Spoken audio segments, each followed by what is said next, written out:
फिर से उद्दंडता कर रहे हो ना तुम लोग? नहीं मानोगे ना तुम दोनों? आज तो तुम्हें दंड देकर ही रहूंगी। कुश, नीचे आओ। नहीं, मैं नहीं आऊंगा। अब दंड दोगी। ऊपर रहकर क्या दंड से बच जाओगे? मैं भी देखती हूँ कि कैसे नहीं उतरते।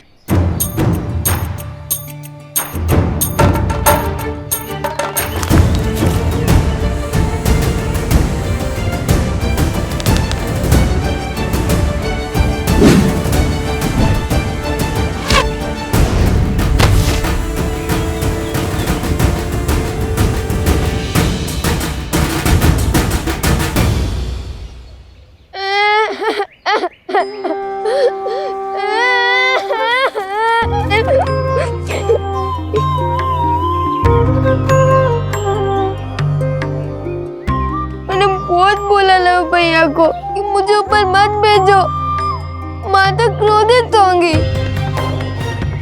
फिर उन्होंने मेरी एक ना सुनी। बड़े भैया का आग्रह था, वरना मैं और इतना बड़ा दुस्साहस। रोना बाद में, पहले दंड लो।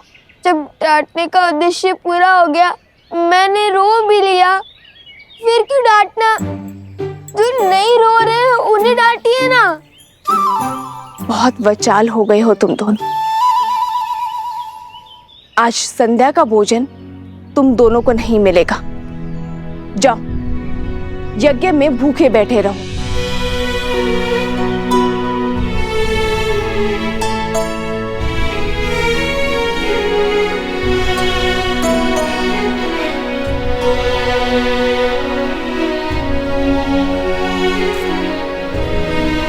वन देवी, लवकुश आपके सामने यूं ही ब्रज पर चढ़ गए, आपको भय नहीं लगा? यदि उन्हें कुछ हो जाता तो?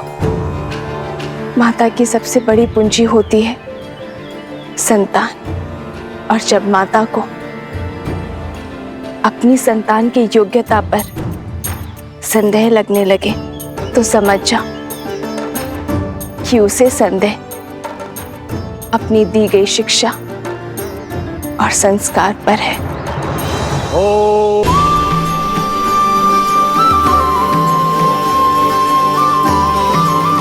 क्षमा कर दीजिए भैया। लक्ष्मण, उठो।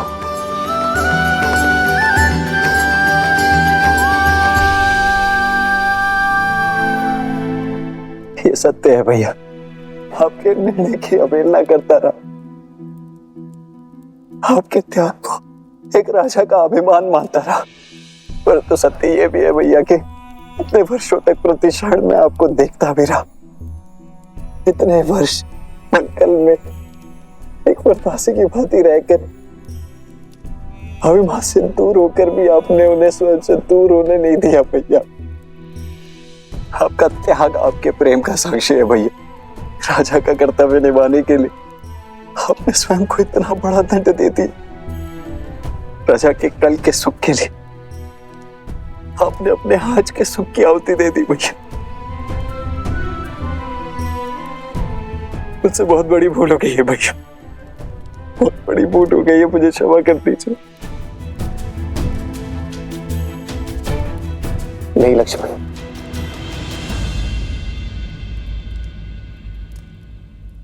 जितना दुख मुझे सीता के बिछड़ने का था, उतना ही दुख मेरे लक्ष्मण को स्वयं मुझसे दूर जाते देखने का था। किंतु दुख के साथ साथ एक विश्वास भी था कि मेरा भाई एक दिन मेरे निर्णय को अवश्य समझेगा। वो एक दिन मुझे क्षमा अवश्य करेगा, एक दिन मेरे पास लौटकर अवश्य आएगा। और मेरा विश्वास करो लक्ष्मण, सीता भी सम्मान सहित अयोध्या लौटकर अवश्य आएगी।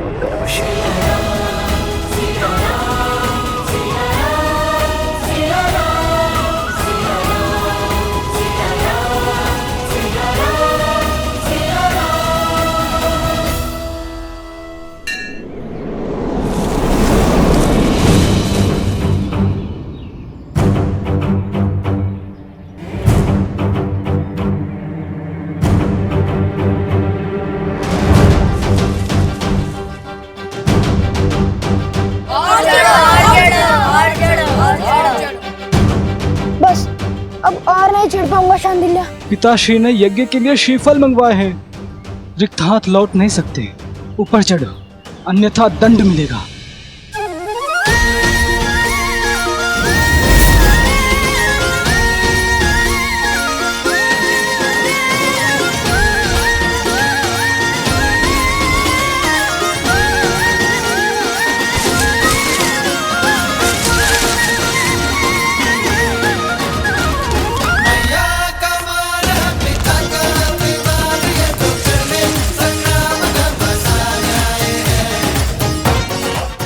कुमुदनी, कहाँ चले गए ये दोनों?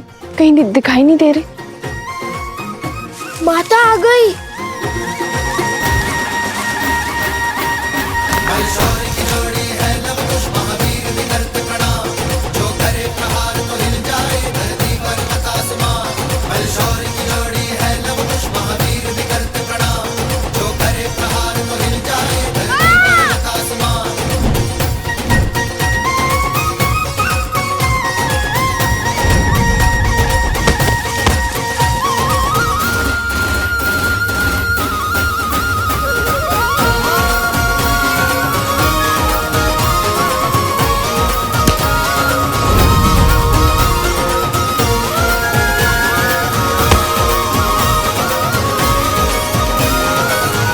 भूर्भुवस्सुः ओम भूर्भुवस्सुः तत्सवितुर्वरेण्यं तत्सवितुर्वरेण्यं भर्गो देवस्य धीमहि भर्गो देवस्य धीमहि धियो यो नः प्रचोदयात्। धियो यो नः प्रचोदयात्।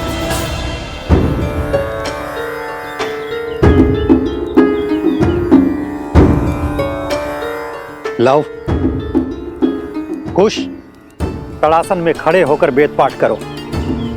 यही दंड है तुम्हारा।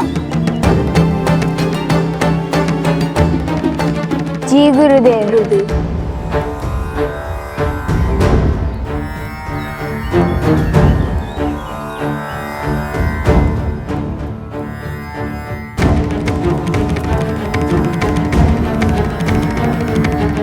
देख रहे हैं लव भैया, कैसे माता और गुरुदेव से हमारी चुगली करके हमें दंड दिलवाकर कैसे मुस्कुरा रहा है ये शांडिल्य। पता नहीं माता का मन बसीचेगा भी या नहीं। मुझे तो अभी से ही भूख लग रही है। और जन पाना है? शांति से वेदों का पाठ करो और करने दो। ओम भूर्भुवस्सुः ओम भूर्भुवस्सुः तत्सवितुर्वरेण्यं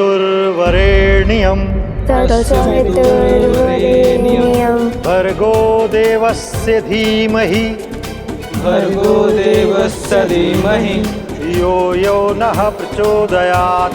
धियो यो नः प्रचोदयात्। ओम भूर्भुवस्सुः तत्सवितुर्वरेण्यं भर्गो देवस्य धीमहि धियो यो नः। अरे देखो तो, कितनी चींटियां चढ़ गई हैं तुम्हारे पैर पर। जाओ, पैर धो लो और अपनी माता से कहो औषधि लगा दे।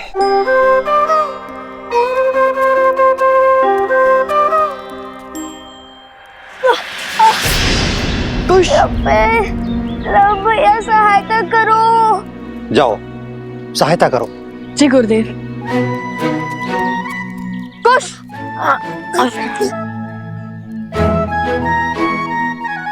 बहुत पीड़ा हो रही है गुरुवर। क्या भैया मुझे कुटिया तक छोड़ सकते हैं? जाओ।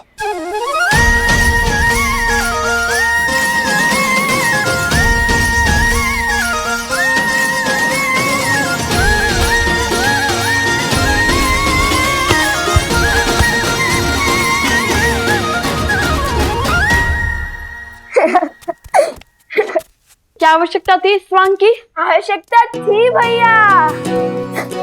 हमने देखा नहीं शांडिल्य का मुख कैसे उल्लू की भांति उतर गया था।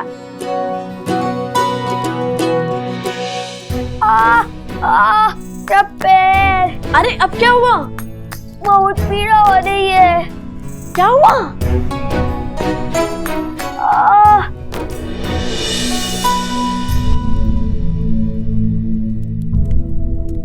हुआ कुश? कैसे हुआ ये सब?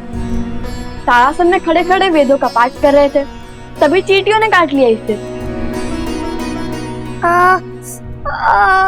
कितनी पीड़ा हो रही होगी ना।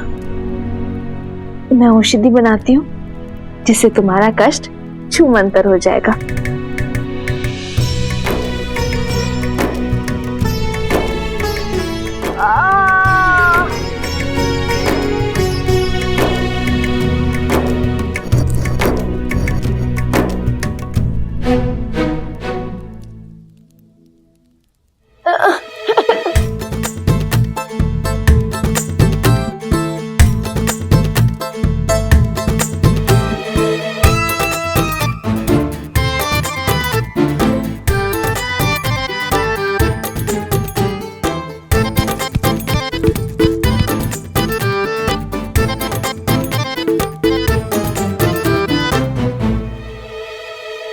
माता, रहने दीजिए ना, इतनी भी पीड़ा नहीं हो रही माता। तनिक सी चींटियों के काटने से वीरों को कहाँ कुछ होता है। औषधि रहने दीजिए माता, और भोजन खिला दीजिए, बहुत भूख लगी है। दंड में दया नहीं होती, और जब ऋषि हरित ने अपने पुत्र शांडिल्य को नारियल लेने के लिए भेजा था तो तुम दोनों वृक्ष पर क्यों चढ़े? आज तुम दोनों को अन्न का एक दाना भी नहीं मिलेगा। मुझे लगा आप भूल गई होंगी। अब रोना शुरू मत करना। बताओ लव, तुम दोनों वृक्ष पर क्यों चढ़े?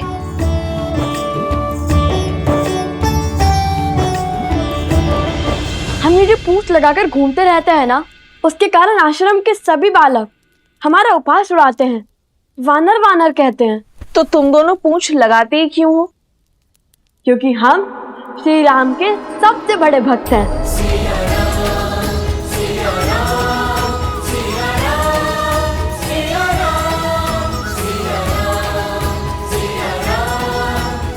हनुमान जी से भी बड़े भक्त हैं।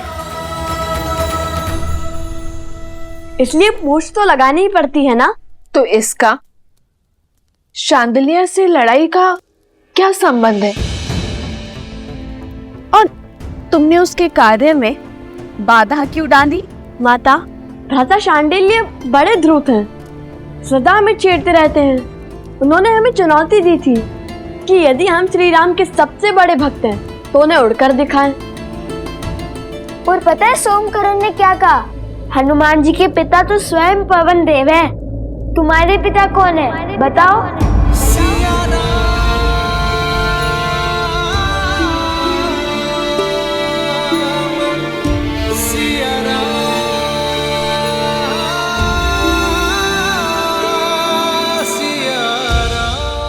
तो तुमने क्या उत्तर दिया? उत्तर तो भैया ने दिया है कि पिता ज्ञान देते हैं और माता संस्कार। हमें तो दोनों ही माता से प्राप्त हुए, तो हमारी माता ही पिता हुए। अब आप बताइए, यदि हमारी माता ही हमारे पिता है तो इसमें समस्या क्या है? हमें तो नहीं है। माता, हम उड़ तो नहीं पाए, पर वानरों के बाती वृक्ष पर चढ़कर नारियल अवश्य तोड़ लाए हम, है ना भैया? तो हुए ना हम श्री राम के सबसे बड़े भक्त।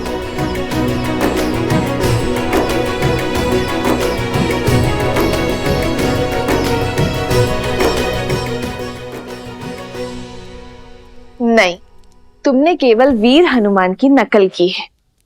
चलो बैठो।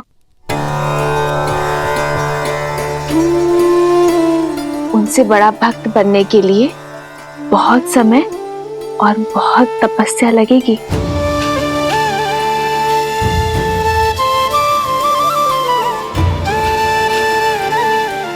चलो भोजन करते हैं।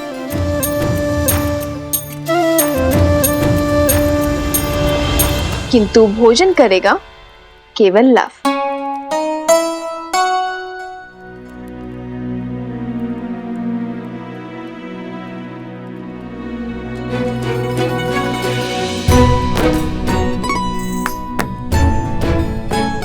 किंतु तो तुम्हारे दंड का क्या?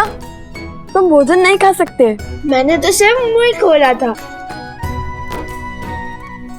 किंतु ग्रास तो माता ने खिलाया है। दंड में मुंह खोलना अपराध थोड़ी ना है ना? है ना? है ना? है ना? मैंने क्षमा किया तुम दोनों को।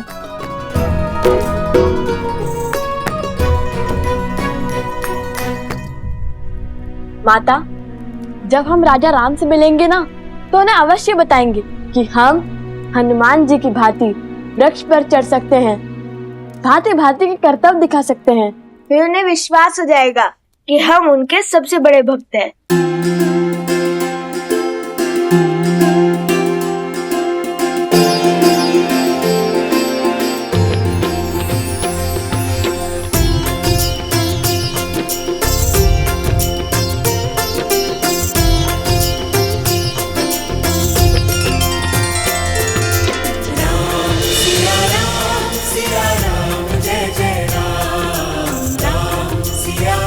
बस आस है तो उस दिन की जब ये आपसे मिलेंगे अपने पिता और आराध्या से। राजकुमार शत्रुघ्न की, राजकुमार शत्रुघ्न की, राजकुमार शत्रुघ्न की, राजकुमार शत्रुघ्न की, राजकुमार शत्रुघ्न की, राजकुमार शत्रुघ्न की, राजकुमार शत्रुघ्न की, राजकुमार शत्रुघ्न की, राजकुमार शत्रुघ्न की।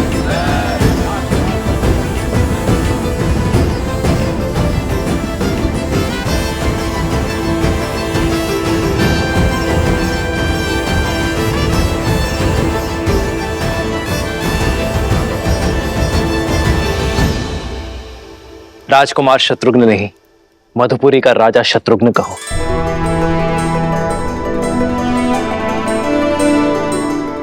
मधुपुरी राज शत्रुघ्न की। शत्रुघ्न, तुमने लवणासुर का वध कर असुरी सोच के प्रसार पर विराम लगाया है। वो सोच जो ऋषियों को अपमानित कर, निर्दोषों को दंडित कर, घरों और मंदिरों को अशुद्ध कर संतुष्टि पाते हैं। बीते 12 वर्षों में आप चारों भाइयों ने समस्त आर्य भूमि में प्रशंसा और सम्मान अर्जित किया है। अब समय आ गया है कि रघुवंश का सूर्य ध्वज पूरी सृष्टि में लहराए, जिसे देख हर असुर और आसुरी सोच भयभीत हो जाए। और इस सपने को पूरा करने के लिए हमें रासु यज्ञ करवाना चाहिए भैया।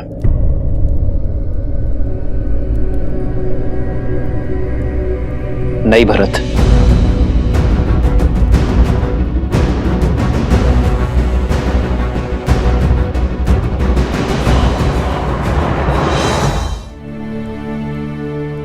राजसूय यज्ञ अर्थात हर राज्य का राजा बन जाना, हर राज्य का राजा हमारे आगे नतमस्तक हो, बल से हमारी सत्ता स्वीकार करे, किंतु ये मुझे स्वीकार नहीं है भरत।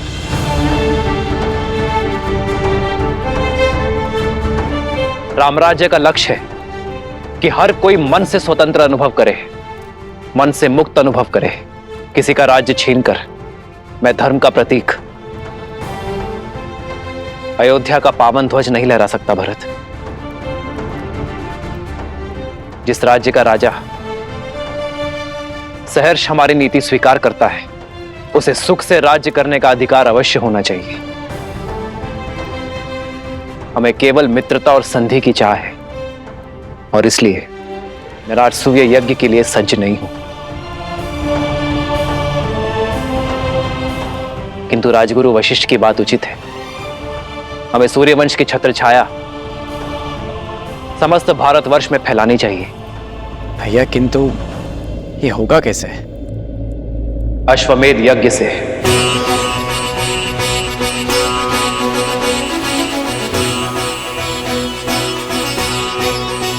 महाराज के कहने का तात्पर्य कि जो भी राज्य हमारे यज्ञ के अश्व का श्रद्धा पूर्वक स्वागत करेगा, उस राज्य में धर्म की अर्थात राम राज्य की स्थापना होगी। वो राज्य हमारा मित्र राज्य बन जाएगा।